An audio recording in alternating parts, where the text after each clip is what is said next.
The gavel's sharp crack echoed through the mahogany-paneled walls of Courtroom 302. Jessica Lawson sat in the gallery, a smirk playing on her cherry-red lips, clad in a custom-tailored suit paid for by the man sitting at the defendant's table. She had spent the last 18 months publicly parading her victory, reducing the quiet woman across the aisle to nothing more than a discarded relic. Richard Sterling was about to walk away with a $90 million empire, leaving his wife of 15 years with absolute pennies. It was a flawless victory. Until Judge Patricia Carmichael adjusted her glasses, looked down at a single financial disclosure document, and asked the one question about the Class A shares that made the blood drain entirely from Richard's face. To the outside world, Richard and Sarah Sterling were the epitome of a self-made American success story. They lived in a sprawling, 6-bedroom colonial in the wealthy suburbs of Boston, complete with perfectly manicured lawns, a pair of luxury SUVs in the driveway, and 2 bright children attending a prestigious private academy.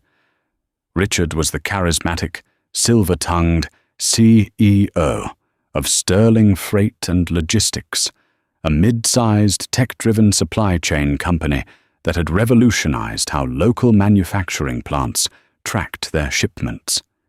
He was the man on the magazine covers, the keynote speaker at industry conferences, the visionary. Sarah, on the other hand, was known merely as the supportive wife. She hosted the charity dinners, managed the household, and stayed quietly in the background. Her friends at the country club saw her as pleasant, softly spoken, and fiercely dedicated to her family. What they didn't know, what Richard himself had conveniently chosen to forget, was that before the money, before the sprawling estate, and before the title of CEO, Sarah was the one who had written the foundational algorithm that made Sterling Freight possible. They had met at MIT. Sarah was a brilliant but introverted data science major. Richard was a business student with boundless ambition but limited technical skills. When Richard came up with the idea for a revolutionary freight tracking software, he had no idea how to build it. Sarah spent 3 years in their cramped, 1-bedroom apartment, fueled by black coffee and sheer willpower, coding the entire proprietary system from scratch. When the company launched, Richard naturally took the role of the public-facing executive. Sarah didn't mind. She hated the spotlight and was terrified of public speaking. A few years later, when she became pregnant with their first child, she officially stepped down from her role as Chief Technology Officer, transferring her day-to-day responsibilities to a newly hired team. She transitioned seamlessly into the role of a stay-at-home mother, trusting her husband to pilot the ship they had built together. For a decade, the arrangement worked beautifully. The company's valuation skyrocketed. But as the millions rolled in, Richard began to change. The late nights at the office turned into weekend executive retreats. His wardrobe became flashier. His ego, once grounded by Sarah's quiet pragmatism, inflated to dangerous proportions. He started believing his own press clippings. He truly began to believe that he, and he alone, was the genius behind the Sterling Empire. Then came Jessica Lawson. Jessica was hired as the new vice president of corporate communications. 10 years younger than Sarah, she was a striking, fiercely ambitious woman with a master's degree in public relations and a razor-sharp instinct for climbing the corporate ladder. She didn't just want a high-paying job, she wanted an empire. And she quickly identified Richard Sterling as the easiest vessel to get her there. The affair began the way these things often do. Lingering looks in the boardroom, working lunches that stretched into the late afternoon, and eventually a conveniently booked pair of hotel rooms at a logistics summit in Chicago.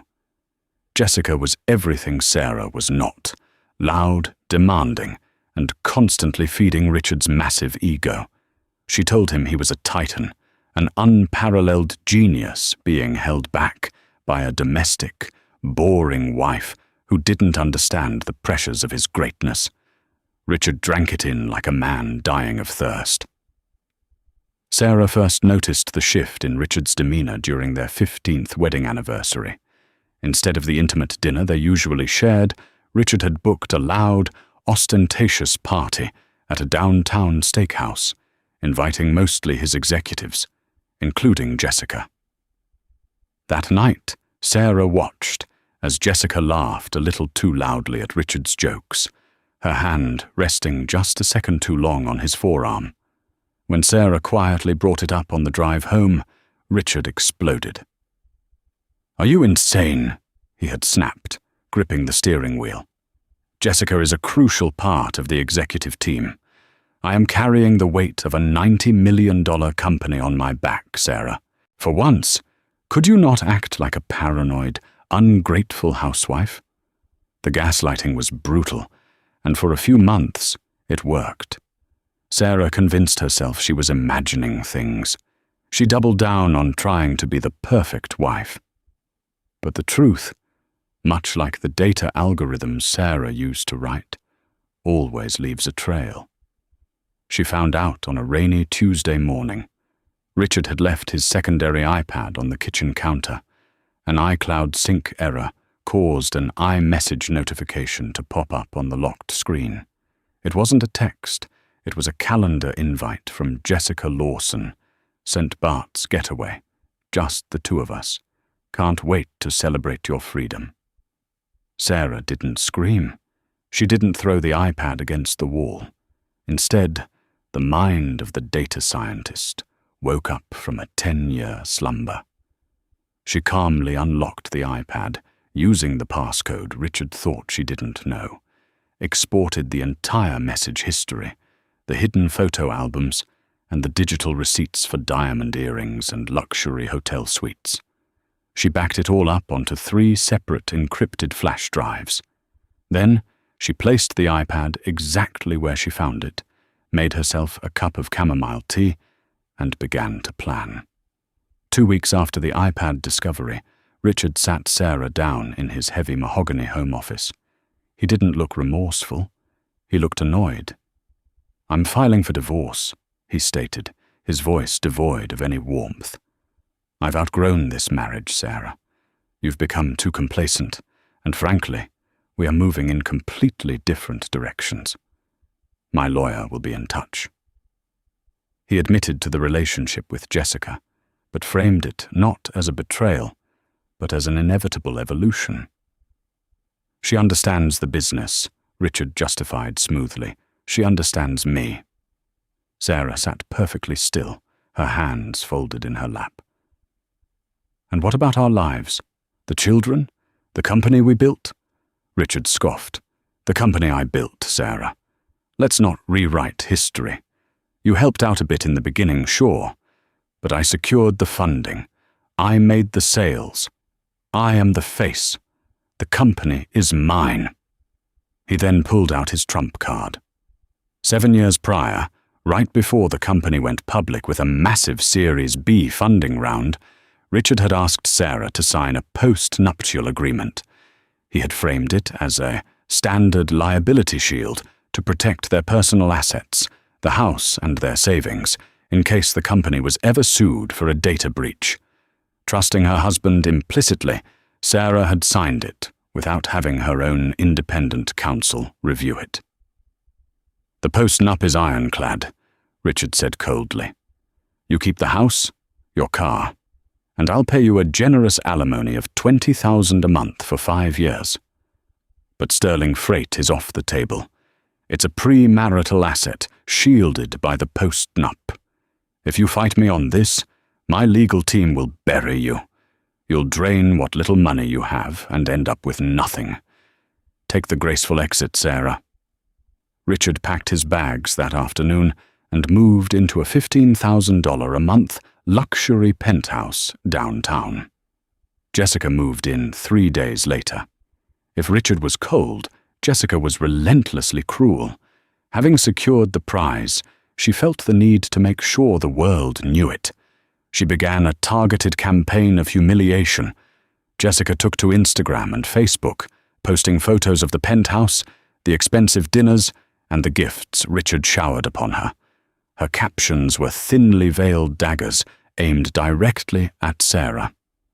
Finally, with a man who needs a partner, not a dependent. Some people settle for silver. I waited for the gold. Upgrades.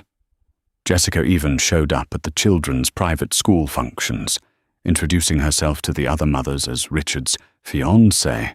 Despite the divorce not even being finalized, she made a point of looking Sarah up and down with an expression of performative pity whenever they crossed paths.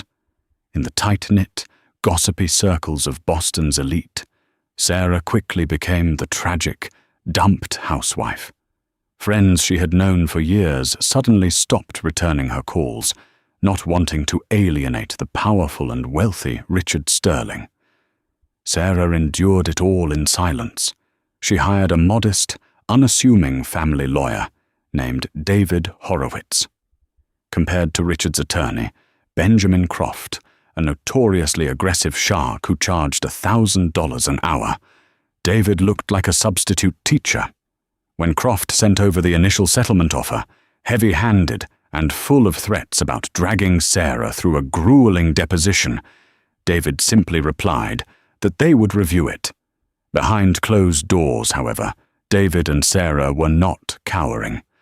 "He's right about the post-nup, Sarah," David had warned her during their first meeting, pushing his reading glasses up his nose. "It's a nasty piece of work. Croft buried a clause in there that essentially waives your right to any appreciation in the company's value during the marriage. Trying to pierce this agreement in court will take years and cost a fortune." "I don't want to pierce the agreement, David," Sarah said, her voice eerily calm. She reached into her leather tote bag and pulled out a thick manila folder, placing it gently on David's desk. "I want to enforce it. To the absolute letter." David frowned, opening the folder. Inside were corporate filing documents, original incorporation papers from Delaware, and a series of stock transfer ledgers from 15 years ago. "Richard is an arrogant man," Sarah explained quietly, "and arrogant men do not read the fine print. When we incorporated Sterling Freight before the marriage, we didn't have the money for a fancy lawyer. We used LegalZoom, and because I was the one who actually sat at the computer and filed the paperwork while he was out networking." David's eyes widened as he scanned the yellowed incorporation document. He looked up at Sarah, a slow, disbelieving smile spreading across his face. "Does he know?" David whispered. "Richard hasn't looked at the original cap table in 15 years, Sarah replied, a cold fire finally burning in her eyes. "He assumes he owns it all because he's the CEO. He's about to find out exactly what it means to cross a data scientist." For the next 12 months, Sarah played her part perfectly. She let Richard and Benjamin Croft drag her through endless, agonizing mediation sessions. She let them talk down to her. She let Jessica sit in the waiting room during depositions, flashing her oversized diamond promise ring and whispering loudly to her friends on the phone about how sad and desperate Sarah was acting. Sarah conceded on the house. She conceded on the cars. She didn't fight the paltry alimony offer. She acted like a defeated, broken woman, desperate to keep whatever scraps her husband threw at her. Richard grew increasingly smug, confident that his brute force legal strategy was breaking her will. He had no idea he was walking blindly into a trap that had been set a decade and a half ago. The stage was set for the final court hearing, the day the judge would stamp the final decree and formally separate their assets. Jessica had picked out her custom Dior suit for the occasion. Richard had booked a table at Le Bernardin to celebrate. They thought it was the finish line. They were wrong. The weeks leading up to the final court date were a masterclass in hubris. Richard Sterling was not merely content with divorcing his wife. He needed to completely erase her from his narrative. Sterling Freight and Logistics was preparing for a massive acquisition. A massive global conglomerate had expressed interest in buying Richard's company for a staggering $90 million.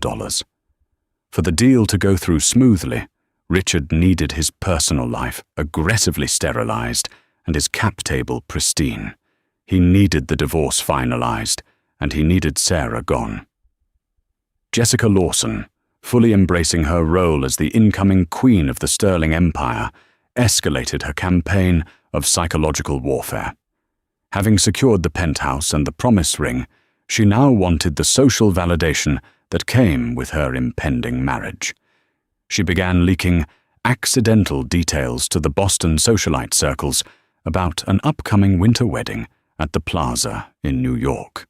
Her audacity peaked during a chillingly orchestrated encounter at Copley Place, an upscale shopping gallery in downtown Boston. Sarah had gone there to purchase a simple navy dress for the upcoming court date. As she stepped out of a boutique, she found her path blocked by Jessica, who was weighed down by designer shopping bags and flanked by two of the company's junior marketing executives.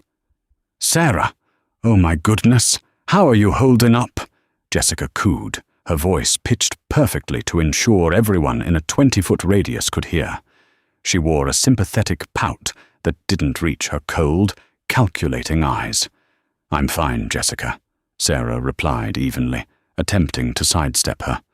Jessica moved to block her again, reaching out to touch the fabric of the garment bag Sarah was holding. "Shopping for the big day? You know, Richard and I were just talking about your situation. We genuinely want you to land on your feet. If you ever need a reference for a little administrative job somewhere, Richard would be happy to make a call. You'll need to start budgeting now, after all." The junior executives shifted uncomfortably, but Jessica simply beamed, radiating the toxic confidence of a woman who believed she held all the cards. Sarah looked at the younger woman. For a brief, terrifying second, the mask of the defeated housewife slipped, and the brilliant, analytical architect of Sterling Freight looked back. But Sarah quickly blinked, lowering her eyes and tightening her grip on her shopping bag. "Thank you, Jessica. That's very generous of you. Excuse me." As Sarah walked away, she heard Jessica laugh softly behind her, murmuring to her sycophants, "It's honestly just sad at this point." No fight left in her at all. A week later, the final mediation session took place in the glass-walled conference room of Benjamin Croft's high-rise law firm. Croft, a man whose expensive cologne arrived in the room a full minute before he did, slapped a thick stack of papers onto the table. "Let's make this painless," Croft barked, leaning over the table like a predator, sizing up a wounded animal. "The terms are exactly as we discussed. We are enforcing the post-nuptial agreement. My client retains 100% ownership of his pre-marital asset, Sterling Freight. Your client retains the marital home, her vehicle, and receives the agreed-upon alimony of $20,000 a month for 60 months. Sign here, here, and here, and we can all move on with our lives." David Horowitz, Sarah's unassuming lawyer, adjusted his wire-rimmed glasses and methodically leafed through the pages. He looked nervous, his hands slightly trembling, a performance he and Sarah had rehearsed flawlessly. "Mr. Croft," David stammered softly, "we do concede the validity of the post-nuptial agreement. My client recognizes that she signed it of her own free will. We only ask that the court strictly enforce Section 4, Paragraph B, which states that all premarital shares held by either party shall remain their sole and separate property." Croft rolled his eyes, a smirk playing on his lips. "Yes, David, that's the entire point of the document. Richard's shares are his. Sarah gets nothing of the company. Are we done here?" "We are," Sarah said softly. She reached for the heavy Mont Blanc pen Croft had pushed across the table. Without a second moment of hesitation, she signed the final settlement agreement, legally binding herself to the terms of the post-nup. Richard, who had been aggressively scrolling through his phone the entire time, finally looked up. He let out a loud, theatrical sigh of relief. "Finally," he muttered. He didn't even look at Sarah as he stood up, buttoning his suit jacket. "Have the final decree filed by Friday, Ben. I have a board meeting to prep for." As Richard and Croft celebrated their perceived victory with single malt scotch in the partner's office, David and Sarah rode the elevator down to the lobby in total silence. It wasn't until they reached the privacy of David's sedan that the lawyer let out a long, shaky breath. "They took the bait," David said, his hands gripping the steering wheel. "They didn't even check." Sarah stared out the window at the bustling Boston traffic, a cold, serene smile finally breaking across her face. "I told you, David. Richard only looks at what's in front of a mirror. He never looks at the foundation." The morning of the final hearing broke with heavy, grey skies, a fittingly dramatic backdrop for Courtroom 302. Jessica Lawson arrived, looking less like a woman attending a divorce proceeding, and more like someone walking a red carpet. She wore a tailored white Dior suit, a deliberate, mocking nod to her upcoming nuptials, paired with stilettos that clicked loudly against the marble floors of the courthouse.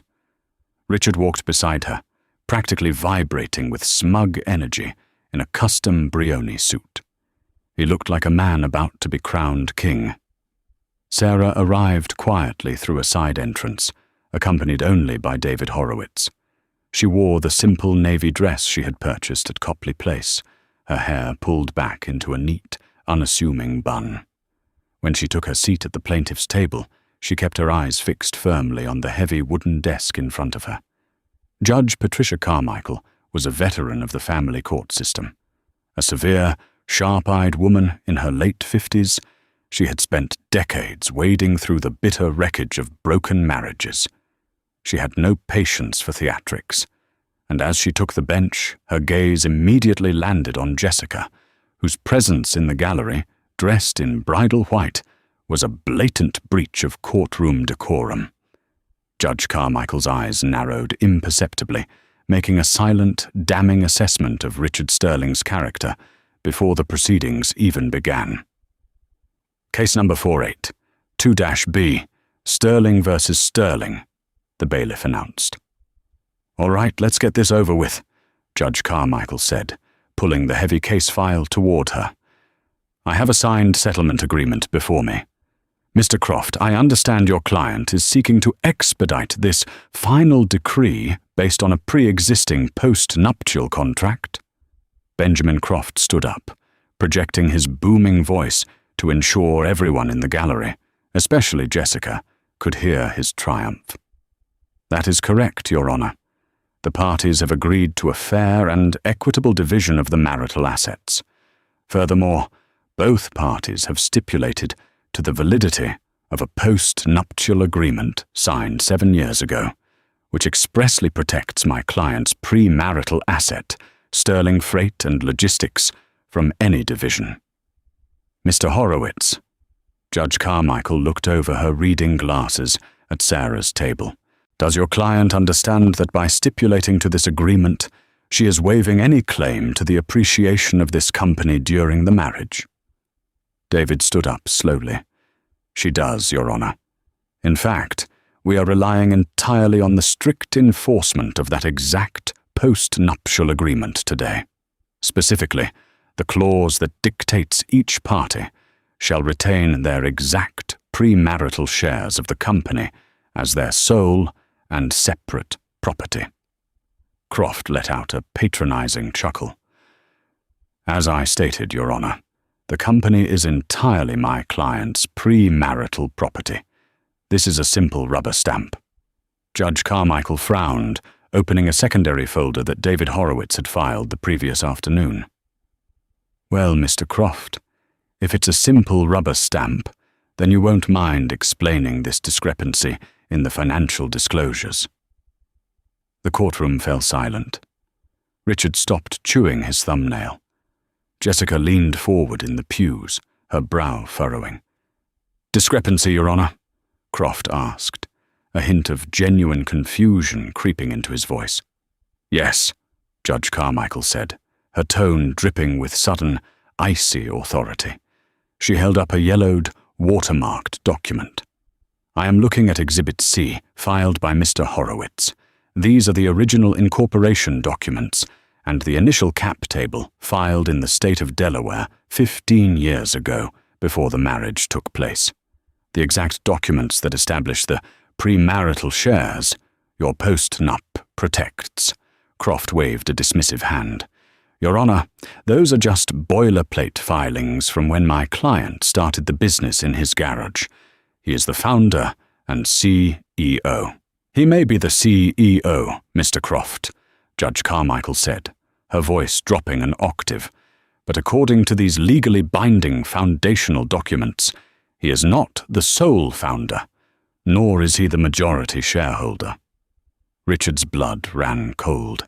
The color drained from his face so fast he looked as though he might pass out. He turned slowly to look at Sarah, but she wasn't looking at the desk anymore. She was looking right at him, her eyes as sharp and cold as cut diamonds. "Let me read this aloud for the record," Judge Carmichael continued, the silence in the room now absolute and suffocating. "According to the original capitalization table of sterling freight, which has never been amended, restructured, or bought out, there were 100,000 initial Class A voting shares issued. Richard Sterling was issued 49,000 shares. The judge paused, letting the numbers hang in the heavy air. "And Sarah Sterling," the judge concluded, her eyes locking onto Richard's panicked face, "was issued 51,000 shares, making her the 51% majority owner of the company." A collective gasp echoed from the gallery. Jessica Lawson actually dropped her $4,000 Chanel handbag, the metal chain clattering loudly against the wooden floorboards. "That's impossible," Richard stammered, abandoning all decorum as he bolted to his feet. "I built that company. I am the face of it. She just did some coding in the background. I own it." "Sit down, Mr. Sterling," Judge Carmichael barked, striking her gavel with a crack that sounded like a gunshot. Benjamin Croft was frantically shuffling through his own paperwork, his hands slick with sudden sweat. "Your Honor, we have been operating under the assumption—" "Operating under an assumption is not a legal defense, counsel," the judge snapped. "Did you not pull the original corporate charters during discovery? Did you not verify the chain of title on a $90 million asset before drafting a post-nup around it?" My client assured me he was the sole proprietor before the Series A funding," Croft stammered, throwing Richard under the bus with breathtaking speed. "Well, your client is either a liar or a fool," Judge Carmichael stated bluntly. She turned her attention back to Sarah. "Mrs. Sterling, you wrote this original incorporation document?" Sarah stood up. For the first time in 18 months, she didn't look like a defeated housewife. She stood tall, her posture immaculate, her voice steady and echoing with undeniable authority. "I did, Your Honor," Sarah said clearly. 15 years ago, Richard handled the networking, but I handled the data, the architecture, and the legal filings. Because I wrote the proprietary algorithm that the entire company is based upon, I structured the initial shares to reflect my intellectual property contribution. I assigned myself 51% of the voting shares. Richard never read the paperwork when he signed it. He just assumed that because he had the title of CEO, he held the power. Sarah turned slightly, locking eyes with a horrified Jessica in the gallery before looking back at the judge. "I signed the post-nup 7 years ago because I knew exactly what it protected," Sarah continued. "It protects my majority ownership, and since Mr. Croft has so aggressively demanded that we strictly enforce this agreement today, I am officially invoking my rights as the majority shareholder of Sterling Freight." Judge Carmichael leaned back in her leather chair, a slow, grim smile forming on her lips. She looked at Richard, who was now gripping the edge of his table, hyperventilating. "Well, Mr. Croft," the judge said softly, "it appears your client has successfully protected his premarital assets, all 49% of them as a minority shareholder, and he has successfully protected Mrs. Sterling's 51% controlling stake." The judge picked up her pen. "I will sign the final decree, enforcing the post-nuptial agreement exactly as written." Court is adjourned. The gavel fell a second time, but for Richard Sterling and Jessica Lawson, it sounded like the slamming of a prison door. The sound of Judge Patricia Carmichael's gavel hitting the sounding block was not loud, but in the suffocating silence of Courtroom 302, it resonated like a steel beam crashing to the floor. For 10 agonizing seconds, nobody moved. The air was entirely devoid of oxygen. Richard Sterling stood frozen at the defendant's table, his knuckles turning white as he gripped the polished oak. His mouth opened and closed like a fish suffocating on dry land, unable to form a single coherent syllable. The blood had rushed entirely from his face, leaving him a pallid, trembling shade of grey. The $90 million acquisition, his carefully crafted public persona, his entire identity as a self-made titan of industry, it had all just evaporated with a single stroke of a pen. "Wait. No. No, this is a mistake," Richard finally choked out, his voice cracking into a high-pitched, desperate whine. He turned violently toward his high-priced attorney. "Ben, fix this. Tell her it's a mistake. I am the CEO." Benjamin Croft, the $1,000-an-hour shark, was already packing his monogrammed leather briefcase with frantic, uncoordinated movements. The arrogance that had defined his posture for 18 months was entirely gone, replaced by the sheer, unadulterated panic of a lawyer who had just committed a catastrophic malpractice error. "I can't fix a signed, court-ordered decree based on documents you signed 15 years ago, Richard," Croft hissed back, his face flushed with anger and embarrassment. "You told me you owned the company. You told me the post-nup protected your asset. You lied to me." "I didn't lie. I didn't know," Richard shouted, completely abandoning the composed, stoic image he had projected. "She was just my wife. She set up the LLC online. It was just paperwork." "It was the capitalization table of a $90 million corporation. You absolute idiot," Croft snapped, snapping his briefcase shut. "And you just forced the judge to strictly enforce it. You played yourself, Richard. And I suggest you find new counsel for whatever comes next, because I am done here." Croft didn't even look back as he practically sprinted down the aisle and out the double doors of the courtroom. In the gallery, the scene was even more pathetic. Jessica Lawson was still staring at her dropped Chanel bag on the floor, her impeccably tailored white Dior suit suddenly looking less like a bridal victory outfit and more like a clown costume. The junior marketing executives she had brought along to witness Sarah's humiliation were now staring at her with wide, horrified eyes, slowly inching away from her on the wooden pew. Jessica's mind, always calculating, was desperately trying to process the math. 51%. Majority shareholder. Controlling stake. Richard wasn't the king. He was just the mascot. And she had just spent the last year and a half publicly, relentlessly mocking the woman who actually held the keys to the castle. Sarah Sterling did not gloat. She did not cheer, nor did she shed a single tear of relief. She calmly picked up her purse, smoothed out the skirt of her modest navy dress, and turned to David Horowitz. "Thank you, David," she said softly, her voice steady and serene. "Your performance during mediation was Oscar-worthy." David wiped a bead of sweat from his forehead, a massive grin breaking across his unassuming face. "I have to admit, Sarah, waiting 18 months to drop the hammer took a level of nerve I didn't know existed. But the look on Croft's face, I'll cherish that until the day I retire." As Sarah turned to walk down the center aisle, her path was blocked by Richard. He stepped in front of her, his chest heaving, his eyes wild with a mixture of fury and absolute terror. "You planned this," Richard seethed, pointing a shaking finger at her face. "From the very beginning. You sat there for a year, acting like a victim, knowing you had this piece of paper." Sarah stopped.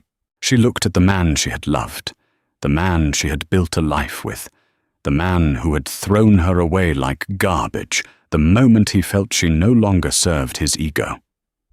She looked at his expensive Brioni suit, paid for by the company she had coded from scratch. "I didn't plan your affair, Richard," Sarah said, her voice dropping to a terrifyingly calm whisper that carried across the quiet courtroom. "I didn't plan your cruelty, and I certainly didn't write the post-nuptial agreement that you tried to use to destroy me. I simply let you be exactly who you are, an arrogant man who refuses to read the fine print." Jessica, having finally recovered her voice, scrambled up from the pew and rushed over, grabbing Richard's arm. Her face was flushed, her voice shrill. "You can't do this. The acquisition deal with Global Logistics is closing in 3 weeks. You're going to tank the whole company, you vindictive bitch." Sarah slowly shifted her gaze from Richard to Jessica. She looked the younger woman up and down, taking in the white suit, the stilettos, the oversized promise ring. "Jessica," Sarah said, offering a small, pitying smile. "I believe you mentioned at Copley Place that if I ever needed a little administrative job, Richard could make a call. I appreciate the offer, but I don't think I'll be needing it." Sarah stepped around them, the click of her practical flats echoing softly as she pushed open the heavy oak doors of the courtroom, leaving her ex-husband and his mistress standing in the wreckage of their own making. Richard spent the weekend entirely in denial. Locked inside his $15,000 a month penthouse, he paced the hardwood floors, downing glasses of scotch while aggressively assuring Jessica that it was a minor legal hurdle. "She has paper, Jess, but I have the board," Richard insisted, his voice slightly slurred. "I have the executive team. I'm the one who negotiated the $90 million buyout. She's a housewife who hasn't written a line of code in 10 years. She doesn't know how to run a company. We'll tie her up in litigation, freeze her out of the day-to-day, and force her to sell her shares back to me at a discount." Jessica desperately wanted to believe him. She spent the weekend frantically deleting every single mocking Instagram and Facebook post she had made over the last year, trying to scrub her digital footprint of the harassment campaign she had waged against the new majority owner of her company. Monday morning arrived with a torrential downpour. Richard, running on 2 hours of sleep and pure adrenaline, put on his most aggressive power suit and had his driver take him to the Sterling Freight and Logistics corporate campus in Cambridge. He planned to walk in, call an emergency executive meeting, and project total dominance. He needed the staff to know he was still the undisputed king. He strode through the sliding glass doors of the grand lobby at exactly 8 a.m., Jessica trailing slightly behind him, clutching her coffee like a life preserver.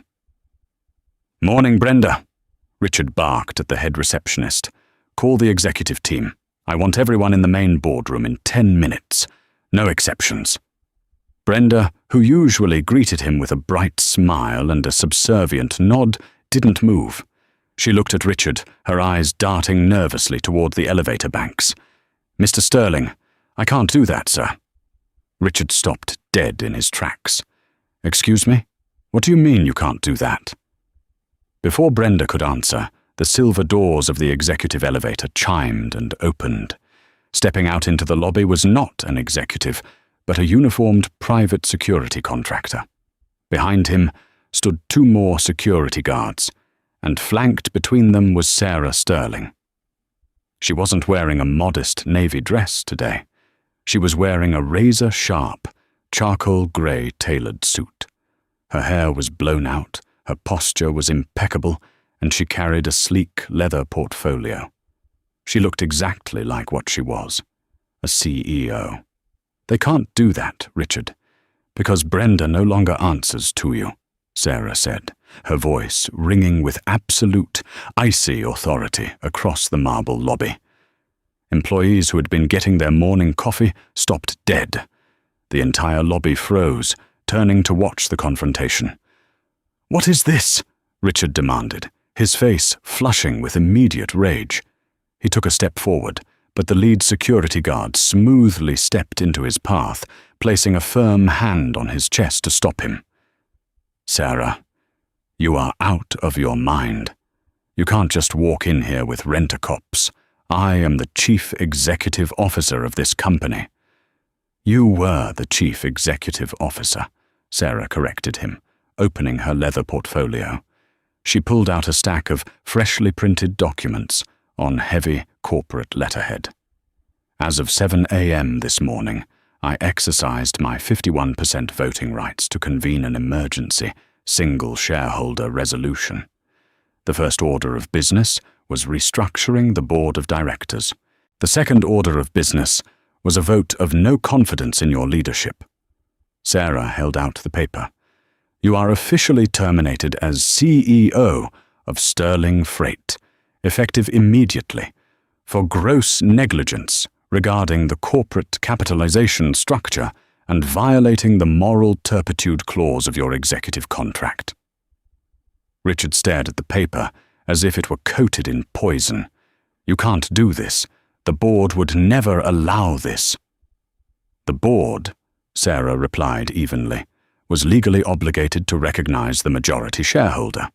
When I showed them the court order, verifying my 51% stake, and reminded them of their fiduciary duty to the actual owner of the company, they fell in line very quickly. Particularly when I pointed out that your legal incompetence nearly jeopardized a $90 million acquisition." Richard was hyperventilating now, his eyes darting frantically around the lobby, looking for a friendly face, an ally, anyone to step in and stop the nightmare. But the employees just stared, silent and wide-eyed. "I built this!"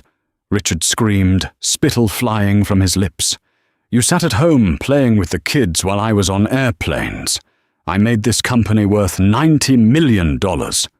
"No, Richard," Sarah said, her voice dropping to a low, lethal register.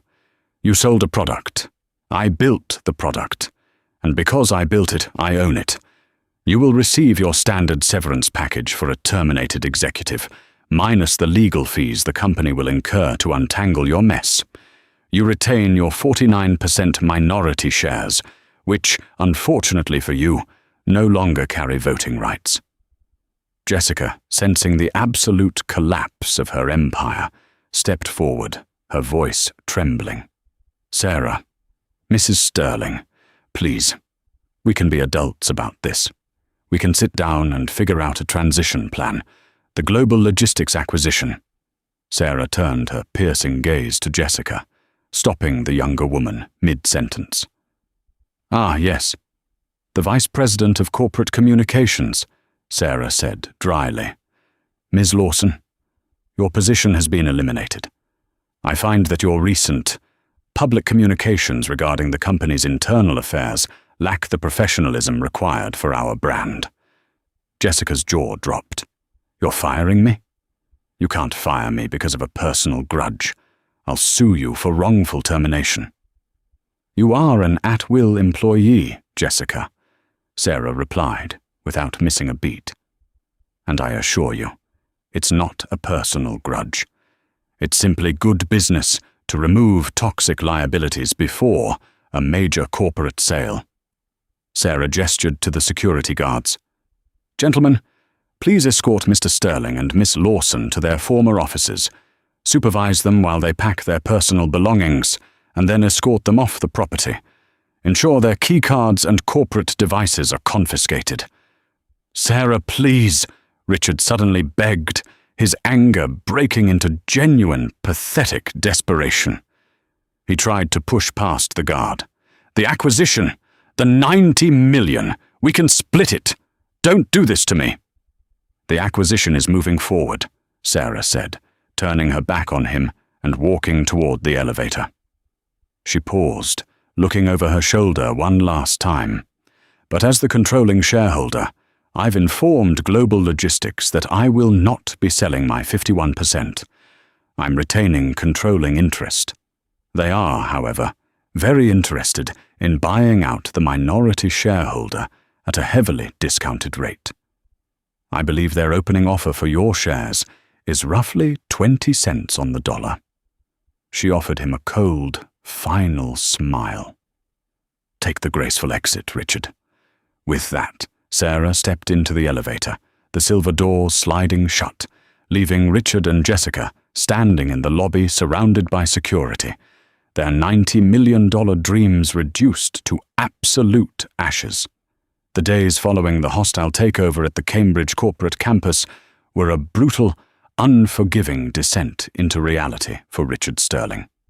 He had built his entire identity around the illusion of untouchable power, but without the title of CEO and the backing of a massive corporate apparatus, he found himself utterly isolated.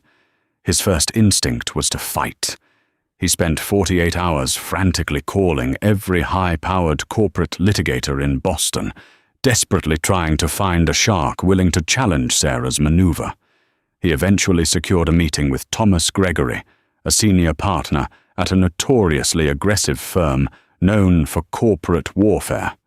Richard paced Gregory's sprawling corner office, wildly gesticulating as he laid out his grievances. "It's extortion, Tom. She ambushed me. I need an injunction to freeze her voting rights, and I need a lawsuit filed against her for breach of fiduciary duty. We have to halt the Global Logistics acquisition until I get my rightful half of the 90 million. Thomas Gregory, a grey-haired veteran of 1,000 boardroom bloodbaths, steepled his fingers and looked at Richard with a mixture of exhaustion and profound pity. He had spent the morning reviewing the original Delaware Incorporation documents, the finalized divorce decree, and the post-nuptial agreement. "Richard, sit down," Gregory instructed, his tone devoid of any fighting spirit. "There will be no injunction. There will be no lawsuit." "What are you talking about?" Richard demanded, his face flushing red. "I'll pay whatever retainer you want." "You don't have enough money to pay me to lose a case this disastrous," Gregory replied bluntly. "Your previous counsel, Benjamin Croft, was a fool for not verifying the cap table. But the fact remains, you signed the post-nuptial agreement. You stood in open court, under oath, and demanded the judge strictly enforce it to protect premarital assets. The judge did exactly what you asked. Sarah Sterling didn't breach her fiduciary duty. She exercised her legal right as the 51% majority shareholder, a status you gave her 15 years ago. Gregory leaned forward, his gaze hardening. "You handed her the loaded gun, Richard. You demanded she pull the trigger. There is no judge in the state of Massachusetts who is going to overturn a contract you aggressively championed just because you were too arrogant to read the foundational documents of your own company. You have no legal recourse? None." Richard sank into the leather chair opposite the desk, the fight completely draining out of him. "So, what do I do?" "You take the buyout Global Logistics is offering for your minority shares," Gregory advised, closing his legal pad. "And you pray they don't lower the offer before you sign." Back at the $15,000 a month penthouse, the walls were rapidly closing in. Jessica Lawson, who had staked her entire future on becoming a wealthy society wife, was spiraling. Without her executive salary, which Sarah had immediately frozen pending a review of corporate expenses, and with Richard's assets suddenly tied up in a severely devalued minority stake, the lavish lifestyle they had flaunted was bleeding dry. The breaking point arrived 2 weeks later. The monthly rent for the penthouse was due, along with the lease payments on Jessica's new Range Rover and the staggering credit card bills accumulated from their St. Bart's getaway and the custom Dior suits. "We need to tap into the savings, Richard," Jessica said one evening, pacing the floor of their living room, clutching a stack of final notices. "The wedding planner from the plaza needs the second deposit by Friday, or we lose our date." Richard, sitting on the sofa with a glass of cheap bourbon, let out a hollow, bitter laugh. "There is no wedding at the plaza, Jessica. Call them and cancel it." Jessica stopped dead. "Excuse me?" "I said cancel it," Richard snapped, his temper flaring. "The company's severance package barely covers my outstanding legal debts. Global Logistics is offering me 12 cents on the dollar for my 49% stake because I have the voting power, and they know I'm desperate. I'm not walking away with 45 million, Jess. By the time I pay capital gains tax and settle the corporate credit lines I guaranteed, I'll be lucky to walk away with 4 million. $4 million was a fortune to most, but to Jessica Lawson, who had been promised a $90 million empire, it was a poverty sentence. The realization hit her like a physical blow. She looked at Richard, truly looking at him for the first time, without the halo of his corporate power. He wasn't a titan. He was just an unemployed, middle-aged man who had been outsmarted by his quiet wife. "I didn't sign up for this," Jessica whispered, her voice trembling, not with sadness, but with raw indignation. "I tanked my professional reputation for you. I burned bridges with half of Boston's corporate sector because you promised me we were going to run the city. You rode my coattails, Jessica," Richard roared, finally projecting his self-loathing outward. "You fed my ego because you wanted the penthouse and the ring. Well, the ride is over." Jessica didn't scream or cry. Her survival instincts simply kicked in.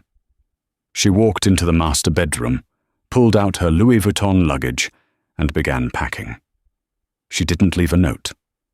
By the time Richard woke up the next morning, the penthouse was empty, save for the massive stack of unpaid bills sitting on the kitchen island.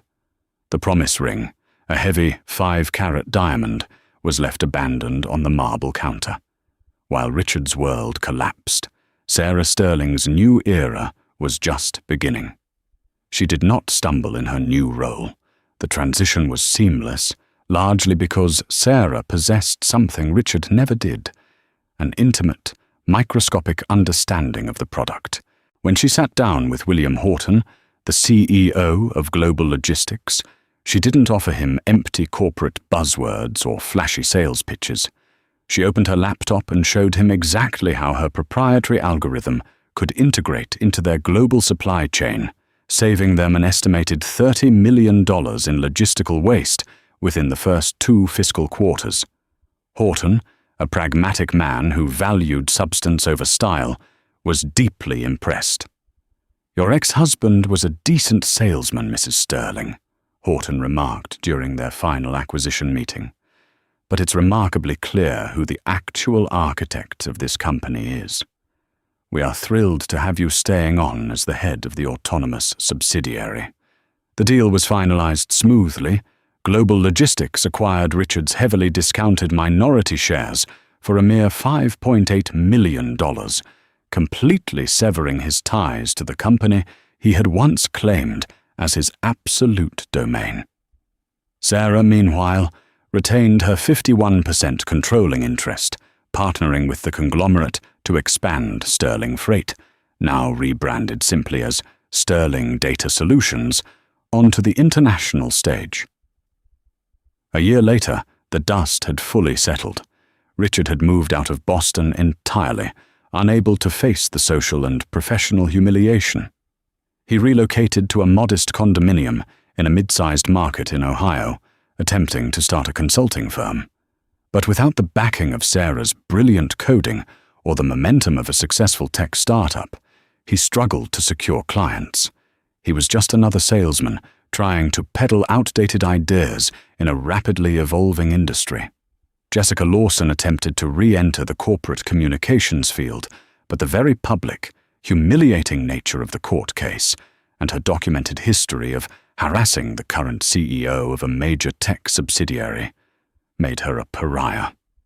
She eventually moved to Los Angeles, working a mid-level public relations job for a minor lifestyle influencer, a far cry from the executive boardrooms she had once commanded. As for Sarah, she didn't flaunt her victory. She didn't post gloating photos on social media, nor did she seek out public validation. She simply went to work. She continued to live in the sprawling Boston suburb with her 2 children, providing them with a stable, loving environment. Sometimes, late at night, she would sit in her home office, nursing a cup of chamomile tea, and look at the framed copy of the original Delaware Incorporation document hanging discreetly on the wall. It was a quiet reminder that true power rarely needs to shout. The courtroom drama of the Sterling divorce stands as a chilling testament to the dangers of unchecked hubris.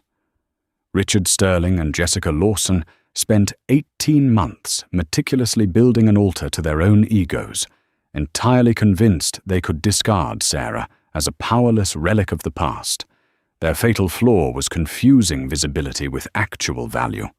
Richard assumed his title made him the king, blinding him to the foundational reality of his own empire. Sarah Sterling's victory was not born of spite, but of brilliant, methodical patience. She weaponized their arrogance against them, allowing them to confidently construct their own trap, using the very legal documents they thought would destroy her. Ultimately, the story serves as a profound reminder that the loudest person in the room is rarely the most dangerous. Real power lies in knowing the data, reading the fine print, and understanding that the quiet architect always holds the blueprints to the castle.